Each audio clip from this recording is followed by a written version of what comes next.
Hey everyone, it's Kristen. Today we are finishing up the tiny book series that I started last time. We went through Batman, Joker, Harley Quinn, and Wonder Woman. Basically all the DC ones, and now we're going to do the Marvel ones today. So I will say Captain America is like my favorite male non-X-Men character in the Marvel Universe, because I love what he stands for, and he's just such a humble guy that I guess I just really like that. I admire that. So there's a little sleeve for it, and then there's the little book, and he has a lot of inspirational quotes about freedom, because of course freedom, justice and liberty for all, because that's what he stands for. Makes sense. He's Captain America. And then the first quote really, I was like, oh, well, okay, that makes sense. It says, Captain America isn't a man, it's an idea. It's a commitment to fight every day for justice, for acceptance and equality, and for the rights of everyone in this nation. And unfortunately, this one doesn't tell you what issue these quotes come from. Not like the Wonder Woman one. Well, that one might be the only one that does that for some reason. I don't know why that's the only one that does that, but it seems like, yeah, that's the only one that does that. And then one of the founding principles upon which this great country was based is freedom of speech, which, I don't want to get political, because there's always two sides to every story, and usually when you talk about politics, no matter what side you're on, things get heated. So I'm not going to talk about politics, but freedom of speech is, yes, it should be everyone's right, but it's still like, even though that seems like such a simple concept, it's still like a hotbed issue. Like, there's like whole definitions of what that means. And I think that's the issue, is that people have different definitions of what that means. So anyway, like I said, we're not going to get into that. I agree with the concept. We'll just say that. So America at its best has always stood for the rights of man and against the rule of tyrants. Of course, a lot of these quotes are about America, because it's Captain America. So, makes sense. And this, I admit that times change, and people may feel differently than they once did. But the basic concepts of freedom, that all men are created equal, and the pursuit of liberty, all burn as brightly in the souls of Americans as they always did. And then he says about actually fighting in World War II. My brothers, the real heroes, lost their lives in foreign fields, not because it was their duty, but because it was their right. They were the greatest generations of Americans who ever lived, and that is why I love my country. And that generation has been called that, the greatest generation, because I think that was the last major war, and that was the last time that, the last major, world war. Oh man, fighting sucks. It does. But the military, they're super important to this country, and they do fight for our freedoms and our protection. And so, and I think part of that also is that, like Captain America, he honors that. He himself is a military vet, and so he recognizes their value in a society that sometimes doesn't recognize that. My dad was in the military, so I guess that's also why I have this kind of special place in my heart for Captain America, so to speak. Let's see.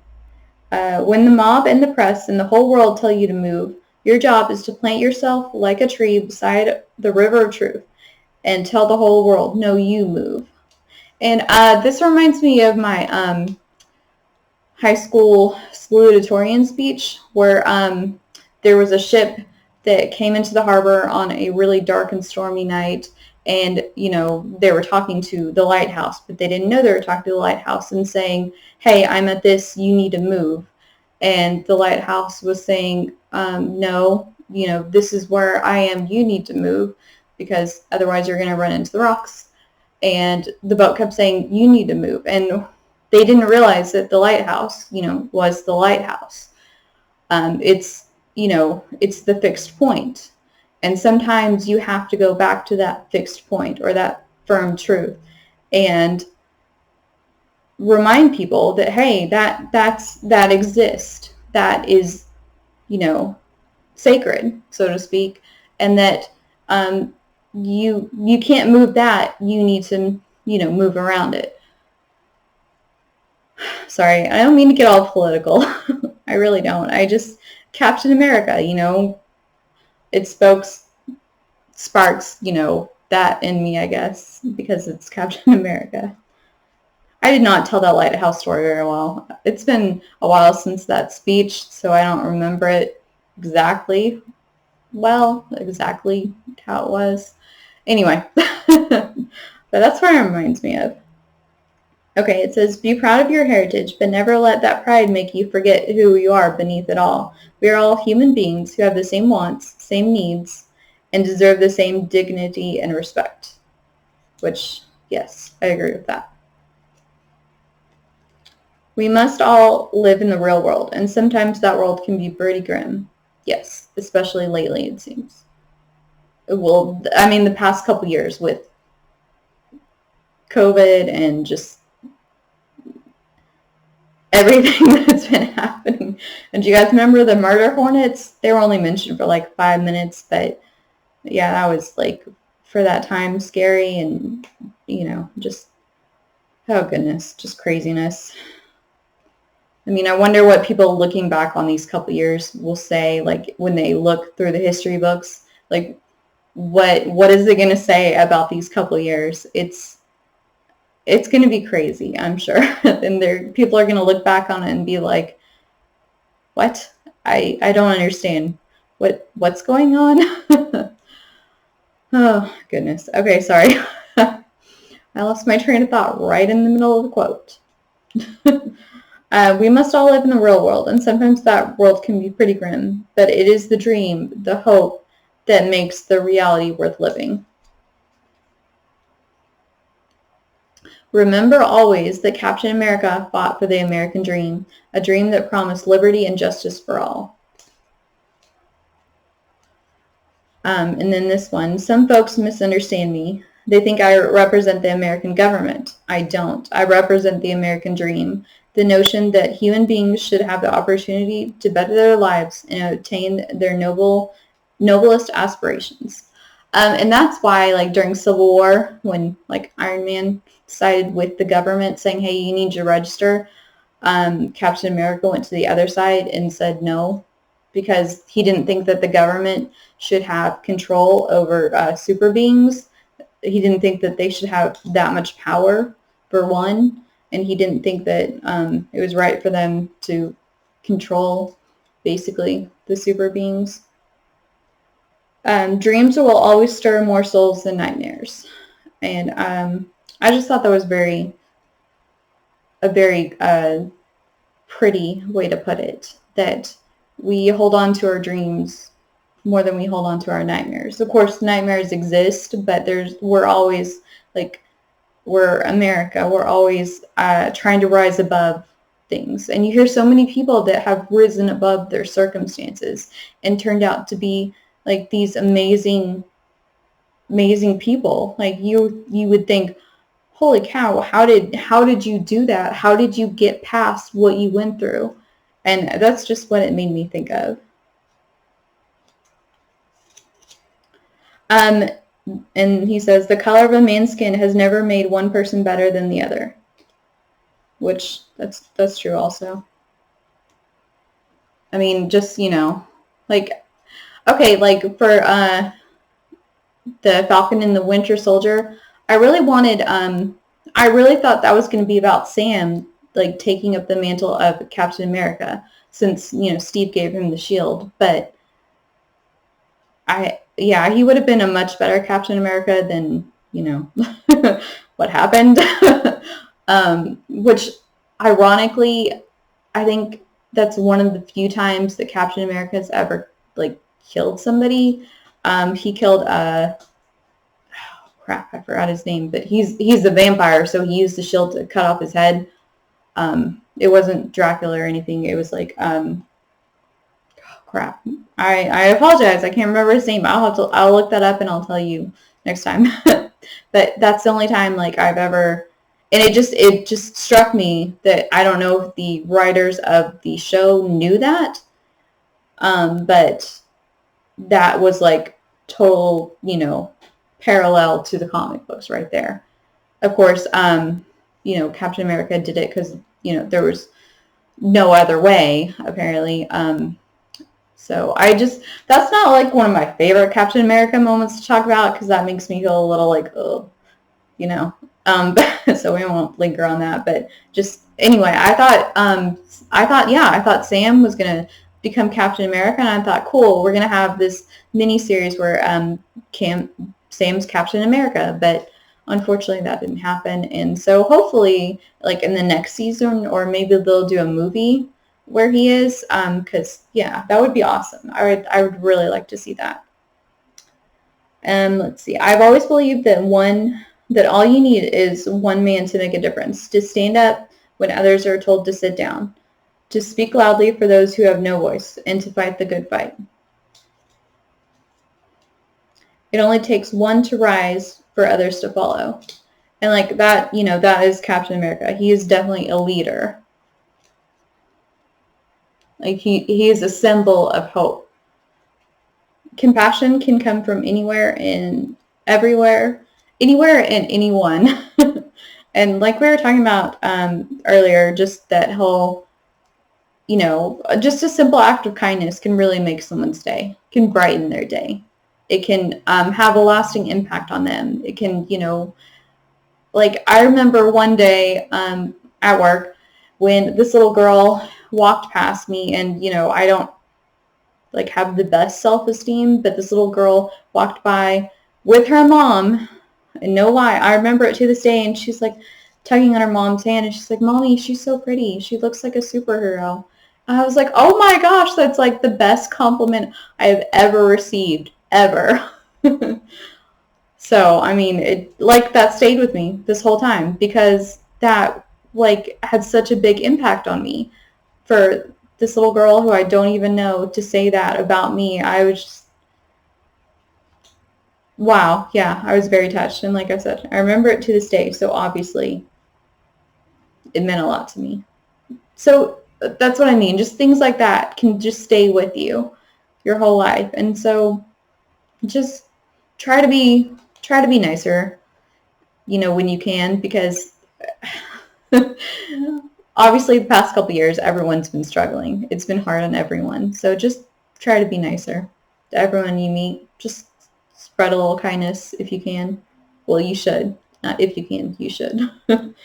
Captain America to Red Skull. I'll take my dream over your nightmare anytime. Let's see. Everyone is responsible for the consequences of their own actions, regardless of circumstances. And I really like this one too. No one is totally beyond redemption. That's why I'm so big on preserving life, even the lives of those who try to kill me. As long as a person's alive, there's hope he may redeem himself. Like I said about, Captain America doesn't kill. I mean, he doesn't. That one that I talked about was like extreme circumstance, probably. And yeah, like I said, I don't like to talk about that because that, it's hard. It's because it kind of tarnishes your image of who he is. But of course, he's only human, so he's going to make mistakes. I mean, Batman doesn't kill, and he has killed before. Not just because he could or just whatever, but circumstances being what they were. Captain America, I do my best. I try to set a good example. I try to fight the good fight. And then the last one, a man can be destroyed. A team or army can be destroyed. but how do you destroy an ideal, a dream? So that's Captain America. And maybe I'm completely wrong when I'm thinking that he did kill that vampire guy, but I don't think I am. But feel free to correct me, because obviously I know a lot about superheroes, but I for sure 100% do not know everything and do not remember everything 100% correctly. I have not a great memory as it is, so yeah. So forgive me if I ever say anything that you're like, that's wrong. I apologize. Captain America, he's only human. I'm only human. I definitely don't know everything. I don't remember everything correctly. But now I'm going to have to do research after I get off of here to see if I am wrong or if I am right. So the next one is Spider-Man.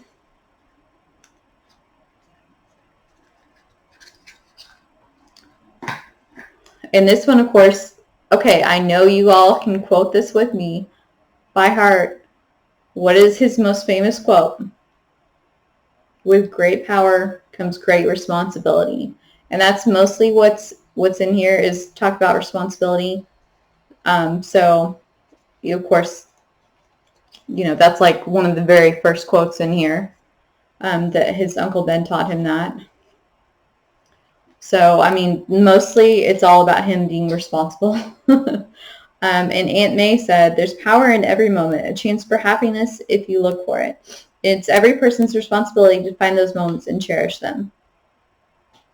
And this one struck me because I am definitely hard on myself, and I know a lot of other people are. It says, Uncle Ben, of course, again, don't be so hard on yourself, young man. You can't be the best at everything. I know a lot of us try to be the best at everything, and it's impossible. I'm sorry. Like, it's like 100 plus degrees here. And it has been for like a month, and I shut off my air conditioning because if I don't, you can hear it and it interferes with the video. So I'm like dying here. You can probably tell. I apologize. And then, life sucks sometimes, but it's always worth living. And that's another like theme of Spider-Man. Like he definitely doesn't have it easy like other superheroes. But he still continues forward. He's questioned being Spider-Man, quite a few times, but he always, goes back to it and keeps moving forward. And he says, there's still no substitute for a good old-fashioned punch in the jaw. Like, there's not as many, like, funny quips in here. I thought there'd be more, like, funny quips in here that he says, but there's not that many. Like, here's one. Seriously, what is it with New York? Would it kill you to invade Denver once? But no, you always gotta destroy the Central Park or eat the Statue of Liberty. Bad guys are such tourists. So, yeah, I mean, of course, most comic books, superhero comic books, take place in New York because it's such a huge cosmopolitan city. And you say New York, and most people know, even people that don't live in this country know what that is, because it's just this huge hub of America. So yeah, like X-Men Follow the Mutants, that takes place like in Uncanny X-Men in the 200 somewhere. I went blank on which issues, but that's why I like that one so much, is because I think it's in the 30s, 230s. Anyway, that's why I like that one so much, because it actually takes place, like the final big battle takes place in Texas. I'm like, oh my gosh, when the first time I read that, I was like, holy cow, a huge moment with my favorite superheroes takes place in Texas. That is so awesome. I mean, anyway, I'll have, I always say this, like, I'll have to do a story on that or a video on that.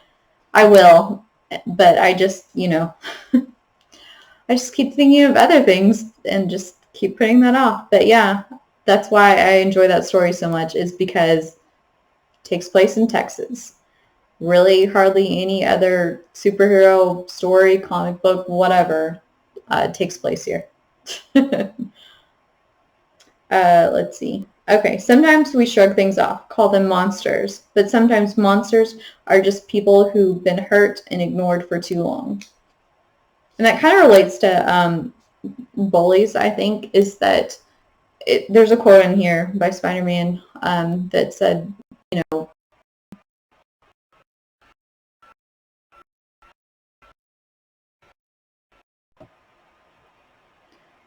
sorry about that. I think my computer just froze. I saw it glitch a little bit, so yeah, I think it froze. So hopefully it's okay now. So he also says, "Sure, there are things that make me special, but I'm gonna let you on a big secret. Ready? You can say that about anybody. We all have gifts. What matters is how you use them." I thought that was a cool quote because, I mean, okay, when I was little, they would say, well, everybody's special. And I would go, well, everyone's special, everyone's unique.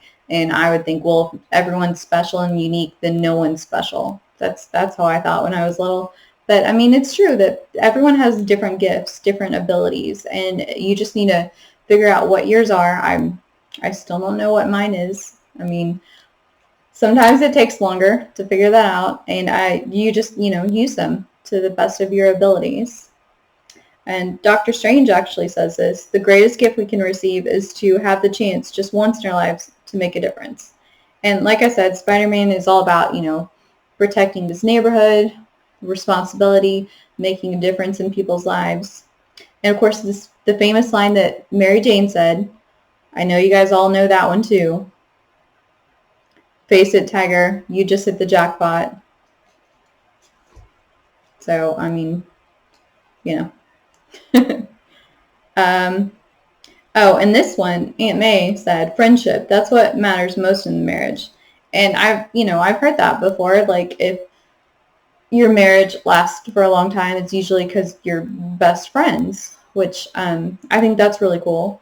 I would definitely like to experience that, once or experience that in the future. I mean, so yeah, that means I'm single. I mean, I didn't think that would ever come up in one of these videos, but yeah, I'm single. Okay. Anyway, moving on.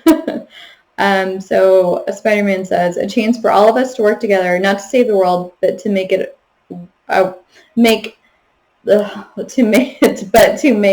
world worth saving. Wow. Okay, let me try that again. A chance for all of us to work together, not to save a world, but to make a world worth saving. There you go. I got it out. Oh, and this we were talking about earlier. Bullies don't come out of nowhere. Someone always hurts them first. Like, the kid who's a bully at school, he may have an abusive father. You never know. So, I mean, even though bullies are bullies and they shouldn't be doing what they're doing and picking on people and stuff, sometimes there's a reason behind it. And sometimes you have to, dig a little deeper and just be, as nice to them as you can. I mean, because, that's all you can do, really. I mean, of course, like everyone has stories in their life where they had to deal with bullies. And usually it's also because they're super insecure about themselves, so they have to tear everyone else down to make themselves appear better, especially in front of other people. So, we've all dealt with that. Like, high school, unfortunately, is like that a lot.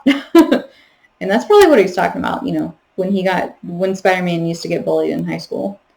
Okay, so this is the last one. Fight the good fight. If you fall, pick yourself back up. If your neighbor falls, give him your hand. That's how we all save the world, one friendly neighborhood at a time. Because he always called himself, hey, it's your friendly neighborhood Spider-Man. So I'm just going to, we have one left to do, but I'm going to go ahead and end the video right here and start another one just in case my computer is having issues. And I hope it's not, but it seems like it might be. So hopefully you'll join me for this last one. It actually talked about Scarlet Witch and Vision, a lot about their history, and kind of like if you watched WandaVision and if you saw Doctor Strange in the Multiverse of Madness, then you'll want to watch this next video because it further explains kind of where Scarlet Witch came or is coming from in the comic books and how she got to be to where she was there. So anyway, I'm sorry about that, and I hope you'll join me for the next video. Until then, bye.